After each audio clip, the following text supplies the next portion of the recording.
Hi, welcome to యాస్ట్రోమాట్స్.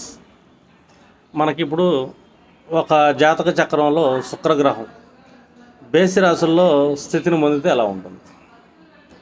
ఎవరి జాతకంలో సరే శుక్రుడు బేసి రాశులు మనకి ఏమేమి ఉంటాయంటే మేష రాశి ఒకటి ఉంటుంది, అలాగే మిథున రాశి, సింహరాశి, తులారాశి, ధనుసు రాశి, కుంభరాశి. ఇవన్నీ ఏంటంటే బేసి రాశులు, పైగా పురుష రాశులు అంటాం. ఈ రాశిలో శుక్రుడు స్థితి పొందితే కనుక వీళ్ళ లైఫ్లో కంఫర్ట్ అనేది ఎంజాయ్ చేయలేరని చెప్పచ్చు. సుఖాన్ని అనుభవించలేరు అని అంటే వాళ్ళకి కార్లు ఉండొచ్చు, బంగ్లాలు ఉండొచ్చు, వివాహాలు అవ్వచ్చు, వైవాహిక సుఖం వివాహమైనా ఉండకపోవచ్చు. అలాగే ఎన్ని కార్లు బంగ్లాలు ఉన్నా కూడా కంఫర్ట్నెస్ అనేది ఈ జాతకులు ఫీల్ అవ్వలేరు. అంటే శుక్రుడు ఎప్పుడైతే బేసరాశిలో స్థితి పొందడంలో ఈ కంఫర్ట్స్ అనేది వాళ్ళ జాతకంలో కొంచెం ఇబ్బందిగానే ఉంటాయి. ఉండొచ్చు, అన్ని కంఫర్ట్స్ చుట్టూ ఉన్నా కూడా దాన్ని అనుభవించలేరు. Okay, thank you very much.